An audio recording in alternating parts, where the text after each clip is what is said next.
Among Catholics, there is a deep admiration for Saint Therese of the Child Jesus.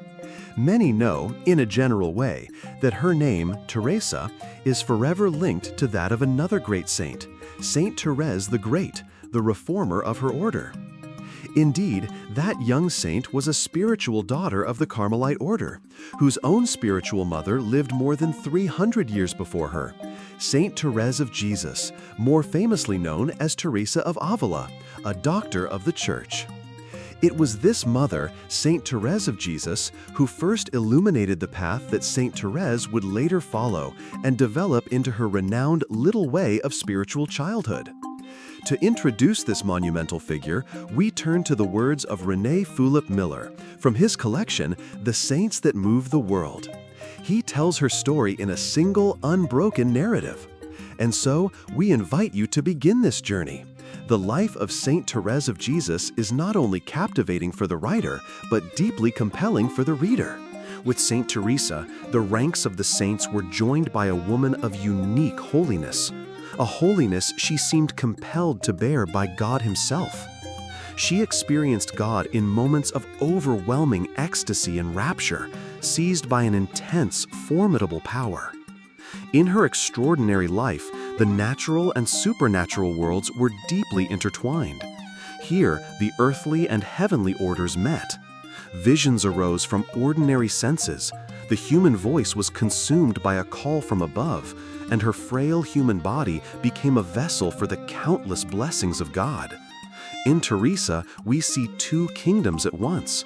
She moved between the narrow confines of a small Spanish province and the infinite expanse of the eternal world, as comfortable on earth as she was soaring to the heavens.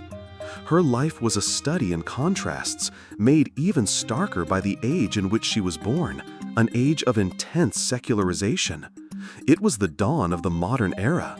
While the old castles and cathedrals of the Middle Ages still stood, they were becoming monuments to a fading past. The world was rapidly expanding.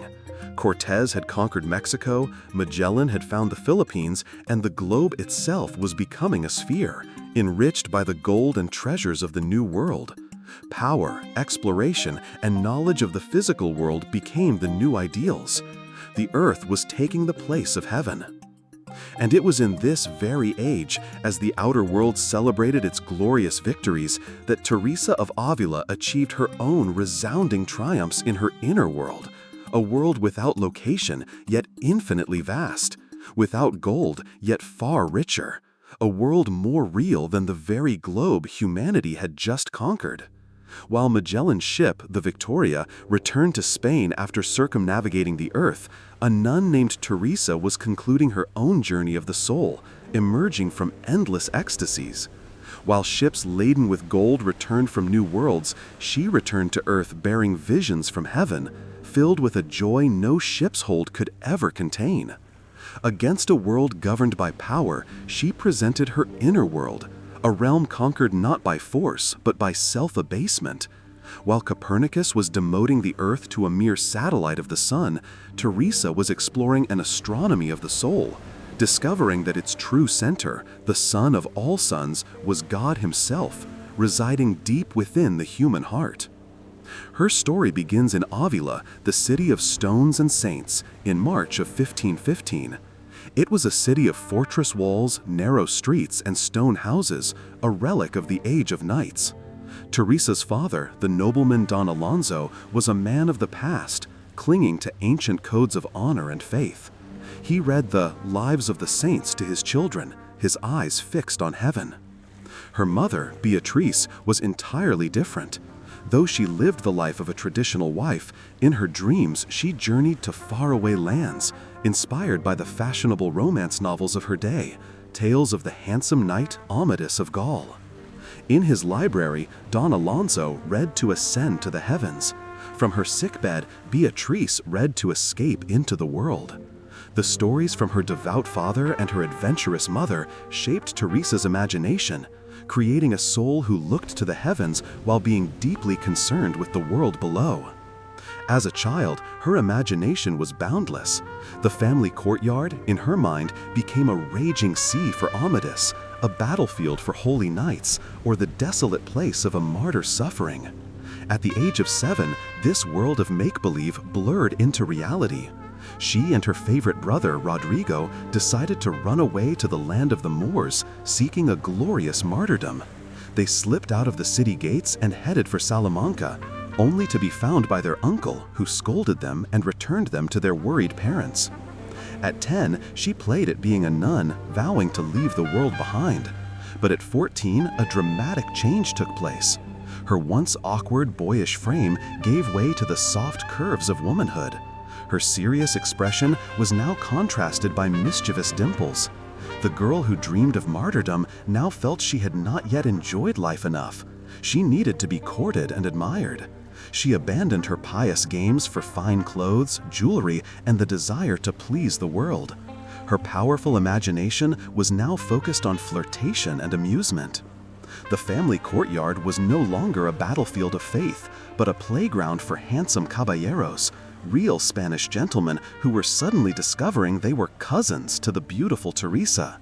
She expertly dispensed promising glances until she found one cousin who captured her heart, her first love. Their secret letters and meetings were arranged by an older, more worldly female relative. But just before their first secret meeting could take place, the strict training of her childhood rose up within her. Horrified by her own boldness, she confessed everything to her father. With her mother gone and her older sister married, there was no woman in the house to guide her. And so Don Alonso made a decision. He would entrust his daughter to the care of the Augustinian nuns of Avila. At first, Teresa felt miserable in this pious prison. The orange dresses were replaced by simple convent garments, flirtatious conversations were replaced by prayer. But her vibrant spirit could not be suppressed for long.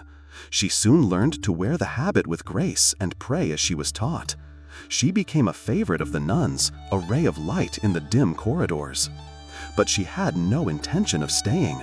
She was simply waiting for her time to end, eager to return to a life of dancing and courtship. At that time, she later confessed, "I hated being a nun." But as she prepared to re-enter the world, her life was suddenly cut short, not by a heavenly light, but by terrifying darkness, weakness, and extreme pain. Just as she turned 17, while performing her daily duties, she suddenly collapsed. A wave of weakness washed over her. A sharp pain, like a knife, pierced her chest, spreading through her entire body. Her face flushed, her breath came in short gasps, and she believed her time had come. But as quickly as it began, the attack subsided. She got up and resumed her work, but her soul was no longer at peace. A dark cloud now hung over her future, the constant threat that the illness could return at any moment. And it did. Again and again, the attacks came, unpredictable and violent. Teresa knew she was the victim of a terrible disease. Yet this was the beginning of her life as a saint. Her suffering was a prelude to an unimaginable joy. Just as violent tremors precede a volcano or the pains of childbirth lead to new life, so too these physical convulsions were the start of a profound spiritual transformation. In the lives of the great, suffering is often the crucible of holiness. Her father, hoping a change of scenery would help, decided to take her to the country home of her older sister, Maria. On the way, they stopped at the home of her uncle, Pedro, a man who lived a life of austerity, completely absorbed in the world to come. He gave Teresa a book of the letters of Saint Jerome. At first, she read them only out of politeness, but soon she was captivated. Saint Jerome's warnings about hell and damnation struck a deep chord of fear within her. All the worldly pleasures she had dreamed of, admiration, courtship, secret loves, were condemned by the saint as the path to eternal punishment. Teresa was terrified. Shortly after, she suffered a violent seizure that left her in a coma, with her sister Maria weeping at her bedside. But the next morning, Teresa emerged from her room a changed person. As she later explained, it was the fear of hell, not the promise of heaven, that had finally worked on her. The terror of damnation forced her to make a definitive choice between the joys of heaven and the pleasures of earth. She decided to turn her back on the world and set out for the kingdom of God. And once she made that decision, the illness and suffering left her. The shadow that had haunted her soul vanished. Her path was now clear. Nothing could make her abandon her vow. At the convent of the Incarnation, separated from the outside world by thick walls, Teresa believed she had finally escaped all temptation. She would later write of this moment, "I was filled with a great joy, for God had turned the bitterness of my soul into sweetness." Eagerly and joyfully, she fulfilled the duties of a novice. To her, obedience was now freedom. The small, narrow cell was her beloved home, and sacrifice brought her complete delight. However, the happiness of her novitiate would not last long. The very fear of hell that had pushed her to take the veil, and the very zeal that drove her toward heaven, now sharpened her eyes to the world around her. To her dismay, she discovered that the sanctuary she had fled to was still very much a part of the world she sought to escape. The enemy was the spirit of the age. The convent walls, thick as they were, could separate it from the world in space, but not in time. The convent's walls were from the Middle Ages, but the people living behind them were children of the modern era. The veils were medieval, but the women wearing them were from the 16th century. While they took vows of poverty, the nuns found ways to live with comfort and convenience. They owned nothing, but readily accepted small gifts. Their habits were patched, but they wore bracelets and rings. And if the nuns could go out to see the world, in turn, could come in to see the convent. A parlor had been provided for the world. Downstairs from the quiet cells was a guest room where the nuns could freely receive visitors, both men and women. Through the grille that separated them, the silence of the convent and the noise of the world, the spirit of sacrifice and the spirit of greed conversed intimately. While in her quiet cell, Teresa felt safe with God. Whenever she stepped down into the parlor, she had to face the very world she had vowed to renounce. She soon realized that her own soul was like the convent, with small cells for prayer upstairs, but a guest parlor down below. She no longer felt at peace. She felt she was still within hell's reach. And it is very likely she would have simply accepted these customs, her life becoming that of an average Spanish nun, if her illness had not intervened once more, with a terrifying violence that would pull her from the well-worn path. After she took her vows, the old sickness returned, attacking her with the force of a furious hurricane. No part of her body was spared. No limb, muscle, or nerve was immune from the burning torment. The agony of these small deaths had never felt so close to the final agony of death itself. The nuns, terrified, called her name repeatedly, but she remained motionless. They shook her, rubbed her limbs, and tried to lift her up. But her body was cold and rigid, as if she were already dead. Her father, Don Alonso, seeing that the science of doctors had failed, decided to entrust his daughter to a local healer, a curandera, who was famous for treating desperate cases. But the healer's bizarre and brutal treatments were even more harmful than the disease itself. Teresa later wrote in her autobiography, "I do not know how I was able to endure that treatment. For 3 months I underwent the most terrible tortures. The pain in my heart was so sharp that at times I felt as if I were being bitten by sharp teeth. The pains became so unendurable and my melancholy so deep that I was never at rest. When her father brought her home to Avila, she wished for death, just to be free from the torment. She begged him to call a priest so she could make her final confession. But Don Alonso, in a fit of superstitious love, refused, believing that a final confession would invite death to their door. Deprived of this final comfort, Teresa fell into a state of violent agitation. That very night, she was seized by a terrible fit, unlike any before. She bit her tongue to pieces, and then, after hours of torment, she fell into a coma, lying cold and motionless as if the pain had finally departed. A day and a night passed with no sign of life. The doctors could find no pulse. A mirror held to her lips remained clear. Finally, they concluded, "Your daughter is dead." But Don Alonso, nearly mad with grief, cried out, "No, my child is not dead." A second night passed. It was time for the burial. Nuns from the convent came to pray and keep watch.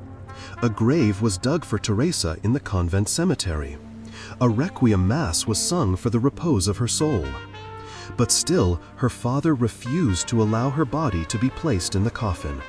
He stood guard over her for 4 days. 4 days passed, and Teresa's grave lay waiting. Finally, the prioress of the convent came to claim the body that belonged to her order. She walked determinedly into the room and stopped in utter amazement. There was Teresa, the woman she thought dead and ready for burial, sitting calmly on her own coffin, her hands still marked with the wax from the funeral candles. She was speaking to her father in a clear, natural voice, begging her to let her confess. It was as if the 4 days of unconsciousness had never happened. Though she had returned from the edge of death, her ordeal was far from over. She remained completely paralyzed for 8 months, tortured by constant pain. For 3 more years, she lived as a cripple, with no sign of improvement. In her autobiography, she described this state vividly. "My nerves were shrinking up. I was bent up in a ball like a hedgehog. I could only move one finger of my right hand. They had to move me in a sheet, one holding one end and one the other." Modern medicine might try to diagnose Teresa's condition with terms like hysteria or psychosomatic disorder. They might see the physical manifestation of deep psychological turmoil. But such a clinical analysis would miss the point entirely, for it only names the illness without defining the phenomenon behind it. The author, Philip Miller, argues that in Teresa's life there is an undeniable link between sickness and creative power.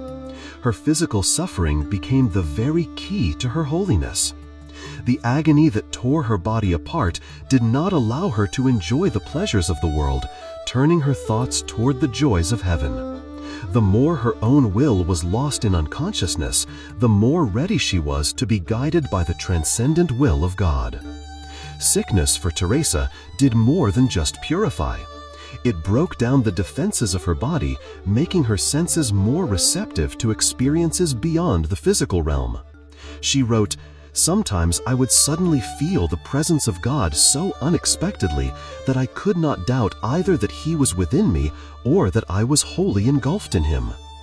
This feeling would grow into the decisive force in Teresa's life, crystallizing into states of ecstatic bliss that no mortal could achieve by natural means. Sickness, for Teresa, did more than just purify. It broke down the defenses of her body, making her senses more receptive to experiences beyond the physical realm.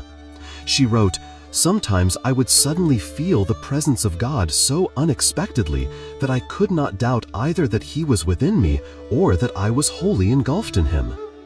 This feeling would grow into the decisive force in Teresa's life, crystallizing into states of ecstatic bliss that no mortal could achieve by natural means. Sickness, for Teresa, did more than just purify. It broke down the defenses of her body, making her senses more receptive to experiences beyond the physical realm. She wrote, "Sometimes I would suddenly feel the presence of God so unexpectedly that I could not doubt either that He was within me or that I was wholly engulfed in Him." This feeling would grow into the decisive force in Teresa's life, crystallizing into states of ecstatic bliss that no mortal could achieve by natural means. Sickness, for Teresa, did more than just purify. It broke down the defenses of her body, making her senses more receptive to experiences beyond the physical realm. She wrote, "Sometimes I would suddenly feel the presence of God so unexpectedly that I could not doubt either that He was within me or that I was wholly engulfed in Him."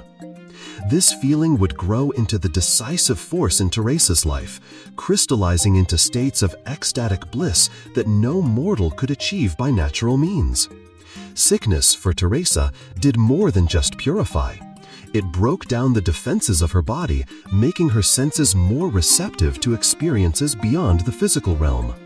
She wrote, "Sometimes I would suddenly feel the presence of God so unexpectedly that I could not doubt either that He was within me or that I was wholly engulfed in Him."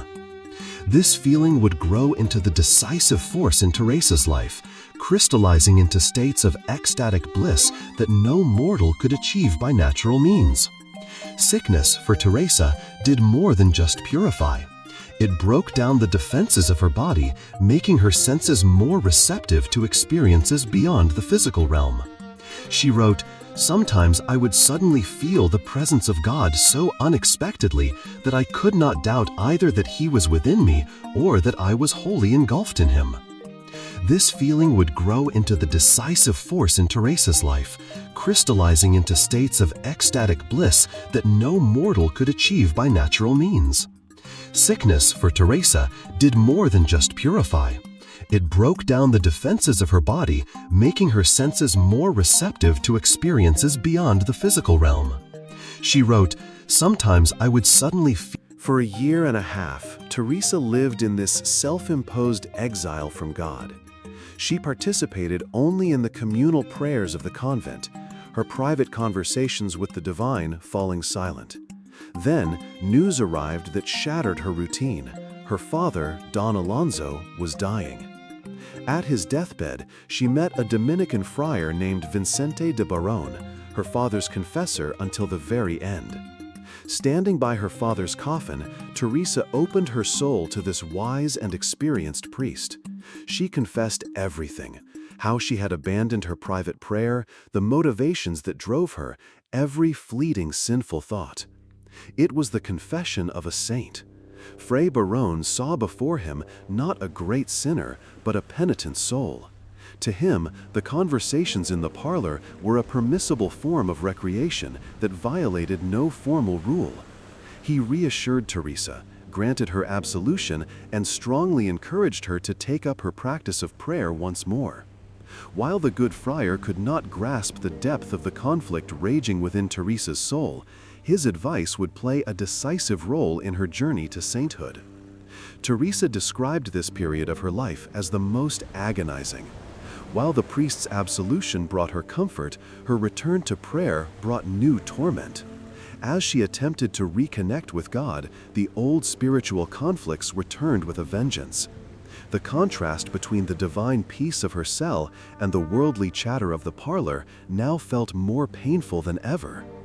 "I suffered a great deal in prayer," she wrote, "because my spirit was not the master, but the slave. I could not seclude myself within without at the same time bringing with me 1,000 worldly vanities." In this spiritual agony, she sought help from one confessor after another. They listened with fatherly kindness, but none truly understood her. What Teresa felt as a grave sin, the Church at the time did not even list among its transgressions. Her conscience was more sensitive than that of her confessors. She was alone on her path, misunderstood by even the most devout men of her time. Her human will was not yet strong enough to break free from the parlor. She likely would have continued this cycle of falling and rising, perhaps until she fell straight into hell, as she herself put it, had it not been for the direct intervention of God. One day, the convent bell chimed, signaling time for guests. A person whom Teresa was especially eager to see was waiting in the parlor. Pulled by this human affection, Teresa left her cell, left God, and hurried down to the guest room where her favored visitor was waiting impatiently. She was lost in a harmless conversation, so absorbed that she forgot everything around her. Then, suddenly, she gasped. Right beside her earthly guest, she saw the invisible face of the one who used to visit her in her solitary cell. "I was surprised and frightened," she confessed. Christ himself, her Savior, had followed her into the guest parlor. "Christ stood before me," she wrote, "with a grave and solemn expression, making me understand that my way of life was displeasing to him. I saw him with the eyes of my soul, more clearly than I could have with the eyes of my body." Her visitor, blinded by worldly charms, continued to talk, but Teresa did not answer. She was transfixed by the silent, heavenly guest whose reproachful gaze made it impossible to notice anything else. Her visitor, baffled, found himself speaking to a woman who was no longer there, her eyes staring into empty space. He left, confused and disappointed. But Teresa remained, frozen behind the grill, motionless. The other nuns, thinking she was having another seizure, led her back to her room and put her to bed. This event lasted only an hour, but for Teresa, it was an eternity. Books had always been milestones on Teresa's path to God. Now another book would guide her. She happened to read the Confessions of St. Augustine, and as she later said, she felt as if she were seeing herself in its pages.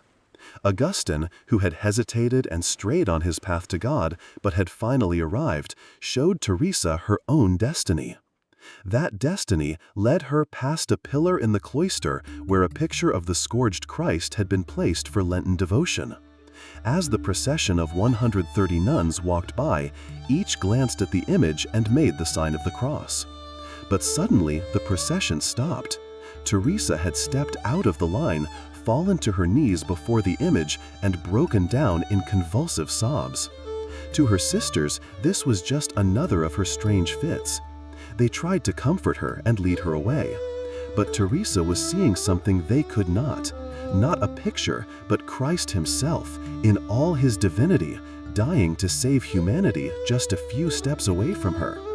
Kneeling before him, she wept for her daily betrayals.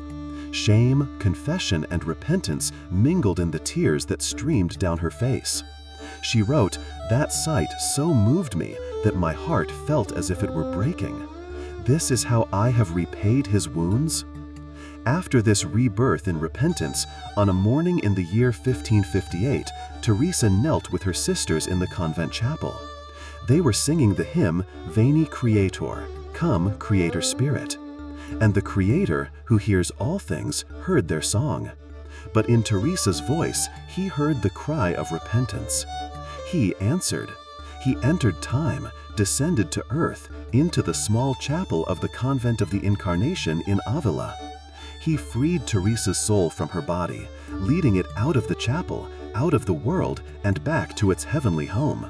And from this celestial vantage point, she looked down upon the earth and saw how small, how brief it all was, how insignificant the convent parlor. And then her soul heard a voice, "I will not have you hold conversation with men, but with angels." In that moment of ecstasy, Teresa's destiny was sealed. Afterwards, her soul returned to her body, to the chapel, to the morning of 1558. But there was one thing God kept with him in heaven, her will. From that day forward, she wrote, her resolution to abandon everything for God became a firm and unshakable determination. Filled with joy, she rushed to her confessor, Fray Gaspar Daza. She had seen the Lord of the Church and heard his voice more clearly and truly than anything she could see or hear in this world. But her confessor looked at her with suspicion and told her sternly, "The devil has deceived your senses." With the full authority of his office as God's representative on earth, he commanded her to firmly resist these divine visitations. The devout nun tried to obey, but God was stronger than the command of Father Daza. Trembling, she had to confess at their next meeting, "The Lord has come to me again." Stunned and horrified by the persistence of the devil, Father Daza, in a fit of righteous anger, decided he would no longer hear the confession of this victim of demonic plots. A new and painful chapter of misunderstanding and persecution was about to begin. Teresa was certain that God had appeared to her, but everyone around her was certain she was deceived. She spoke the truth, but they called her a liar. The same Savior they all worshipped in the Mass, the one to whom the whole of Christendom prayed, had appeared to her directly, yet the priests of his church called her visitor the devil and threatened her with the Inquisition. Her suffering was immense. After being rejected by her confessor, she was abandoned by almost everyone. The friends who once flattered her now shunned her. The entire city of Avila was buzzing with scandal.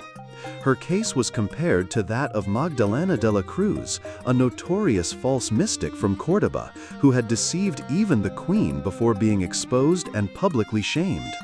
The shadow of the Holy Inquisition, with its dungeons and fiery stakes, loomed over her. Her human mind could not comprehend it. Her human heart could not bear the injustice. But Teresa was one of the chosen. Her strength came from her ecstasies, her sorrows were shared with God, and in her visions she saw the profound meaning of her suffering. Yet, in her darkest hour of isolation, just when all human support had vanished, a new and unexpected source of help arrived in Avila. The disciples of Ignatius of Loyola, the Jesuits, had come to establish a monastery. This new order was imbued with a completely different method of understanding the human soul. Saint Ignatius, their founder, was himself a mystic who had experienced many visions. He had taught his followers that visions were not reserved for ancient saints, but could be granted by God to anyone in any age. The Jesuits approached Teresa without fear or prejudice. Two fathers, Diego de Cetina and Juan de Padranos, began to guide her through the famous spiritual exercises of Saint Ignatius, a system designed to discern the true nature of spiritual experiences. They tested her relentlessly. Their work was encouraged by the new Jesuit provincial, Francis Borgia, a man who was once a duke and was himself greatly favored by God. After speaking with Teresa just once, he was convinced that her visions were authentic and divine. But the investigation was far from over. Her guidance was soon entrusted to a young, brilliant, and severe Jesuit priest who would put her soul through its most rigorous trial yet, Father Baltazar Alvarez. Though only 24 years old, Father Alvarez was the pride of his Jesuit province, known for his vast knowledge and strict, disciplined life. Teresa suffered greatly under his direction. He was so demanding in his questions and penances that the frail, middle-aged nun found it difficult to keep up. "He determined all the affairs of my soul," she later wrote, "and never let me rest. But it was he who did me the most good." To ensure her visions were not products of an overstimulated imagination, Alvarez took away all her devotional books. During this spiritual fast, Teresa felt a great thirst for support. One day, the Lord appeared to her and said, "Do not be sad, for I will give you a living book." Taking the discipline even further, Alvarez forbade her from practicing her silent prayer. This time, the Lord appeared and declared indignantly, "This is tyranny." These two visions so affected Alvarez that he decided the investigation had gone far enough. But just then, a scandal erupted in Avila, and public opinion split into two camps. One saw Teresa as a saint. The other, larger camp, saw her as a fraud who needed to be reported to the Inquisition. The pressure on Alvarez was immense. He was tormented by a new account from Teresa, a vision of Christ in an invisible form. He questioned her sternly, "How do you know it is him if you do not see him?"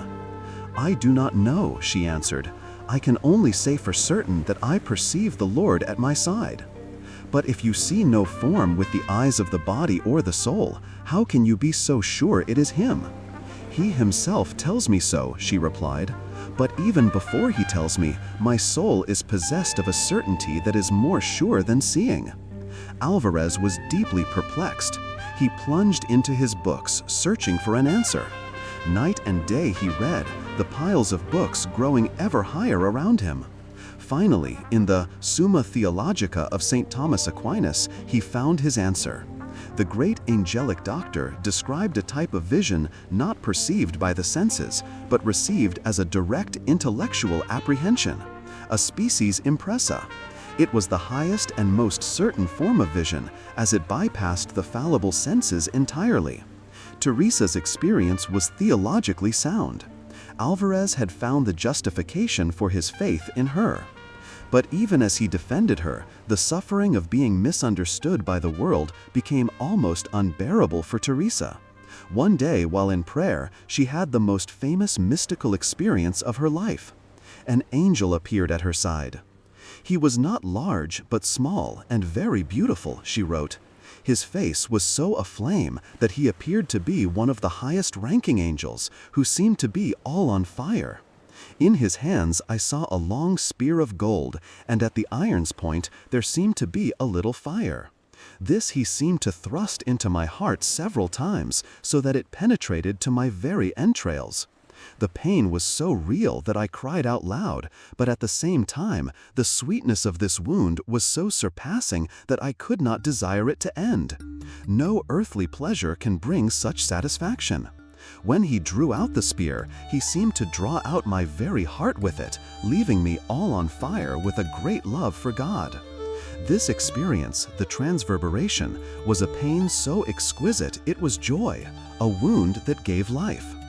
Just as the clamor in Avila reached its peak and the call for the Inquisition was loudest, a new figure arrived in the city, Peter of Alcántara, a living saint. He was a gaunt, barefoot ascetic, a walking skeleton wrapped in sackcloth, but he was renowned throughout Spain as a second Saint Francis. Though they had never met, they recognized each other instantly, like citizens of the same heavenly kingdom. Teresa had found her champion. Peter of Alcántara defended her against all attacks and vouched for the truth of her visions. His first victory was to completely dissolve the doubts of Father Alvarez. His authority was so great that he even convinced the skeptical Father Daza that Teresa's visions were from God. Then came the public miracle. During a crowded mass, as she knelt at the altar, Teresa suddenly went into ecstasy. Before the eyes of the entire congregation, her body was lifted from the floor. Her face was transfigured with such unearthly beauty that all who saw her were struck with awe and reverence. To preempt any action from the Inquisition, her supporters advised her to write a full account of her life and her visions. And so her famous autobiography, The Vita, was born. The inquisitors studied her testimony, searching for any trace of heresy. But they found none. Instead of a condemnation, the Holy Office issued a decree encouraging the reading of her book to strengthen the faith of all. Though Teresa was now vindicated, her mission was just beginning. She had not been destined to live a life of quiet, mystical contemplation alone. Her intimate knowledge of heaven was meant to be put to work here on earth. The start of her great reform began not with a grand decree, but in a simple conversation. One day after Mass, Teresa was in her cell with a few other like-minded nuns and her young niece, Maria de Ocampo. They spoke of the Mass, which felt more like a public performance to attract donors than an act of worship. As she lamented this worldliness, Teresa voiced a deep longing for a small, quiet, and devout house free from the endless interruptions of guests, a house like the ones the first hermits built on Mount Carmel. It was a beautiful dream, but only a dream. The main reason, Teresa said, is that we don't have the means. Suddenly, her young niece, with the fiery passion of youth, spoke up. Why couldn't such a house be founded? She offered her own inheritance as the starting capital for the new convent. In that moment, a dream that had been rooted in heaven suddenly found solid ground on earth. Teresa knew that money was not enough. She needed official permission, and that meant winning over the Carmelite provincial, Father Angel de Salazar. Though she had spent her life in the cloister, Teresa now revealed a shrewd understanding of worldly affairs. To succeed, she needed powerful allies. She began a campaign of letters, securing the support of three of the most influential men in Spain: the living saint Peter of Alcántara of the Franciscans, the former Duke Francis Borgia, now head of the Jesuits, and the renowned Dominican Luis Beltran. Armed with these formidable endorsements, she sent her respected and wealthy friend, the widow Guiomar de Ulloa, to present the request to the provincial. Faced with such a powerful coalition of support for a holy cause, Father Salazar could not refuse. He granted his permission. Teresa moved quickly, finding a suitable house to purchase. But as soon as the deal was about to be signed, a storm of fury erupted. It began in her own convent, the Incarnation. "Treason!" the prioress cried. The other nuns added fuel to the fire. A madwoman, full of pride, she thinks this convent isn't good enough for her. Soon the entire city of Avila was in uproar. The townspeople and local authorities were insulted. A nun daring to conduct business deals, the men jeered. They saw her plan as an affront, an implication that their city, the city of saints, needed reforming. A delegation led by the prioress and city officials descended upon the provincial. Facing immense public pressure, Father Salazar quickly revoked